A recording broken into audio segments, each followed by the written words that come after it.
The article explores how digital tools and online political advertising impact the democratic life of Europe, and how governments are struggling, often with limited success, to regulate this kind of phenomenon. So it traced basically the rise of data-driven campaigning and the spread of micro-targeting technique that allow political actors to deliver highly tailored messages to specific segment of the electorate.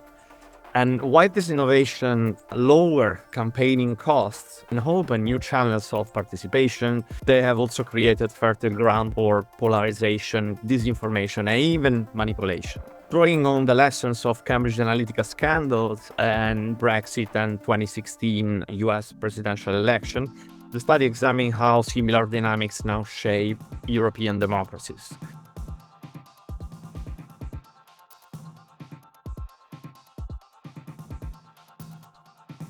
Digital campaigning often bypass traditional gatekeepers like journalists, allowing unchecked influence operation, basically.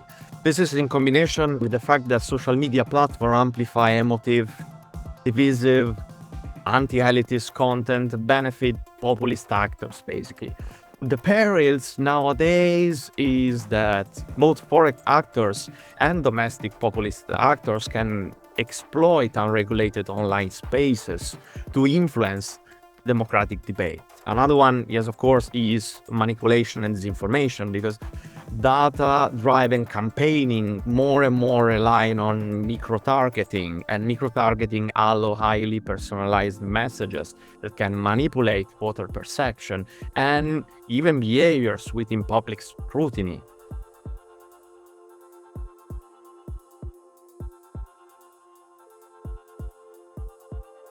First of all, the necessity is for a comprehensive, unified regulation. Instead of fragmented national law, the EU and its members should adopt a single legislative framework covering both online and offline political advertising. Then, of course, in this regulation, it should be included a disclosure requirement. So, for example, it should be mandating that all the ads identify their sponsor, spendings, targeting criteria, and including, for example, caps on expenditure that also guarantees an equitable access to airtime that can level the political playing field.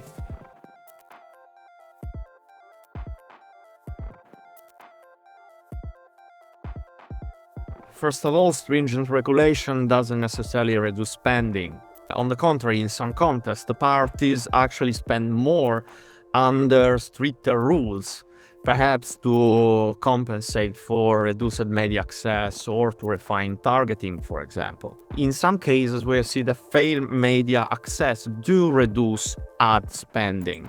Where equitable airtime is guaranteed, parties rely less on paid online advertising.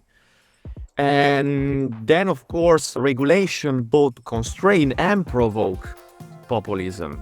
Because while rules can limit manipulation, populists often frame such regulation as censorship or elite control, reinforcing their narrative of being silenced. Our empirical finding also shows that right-wing populist parties across the EU consistently allocate highest advertising budget on social media, and even under a restrictive legal regime, confirming their digital ability and strategic adaptation.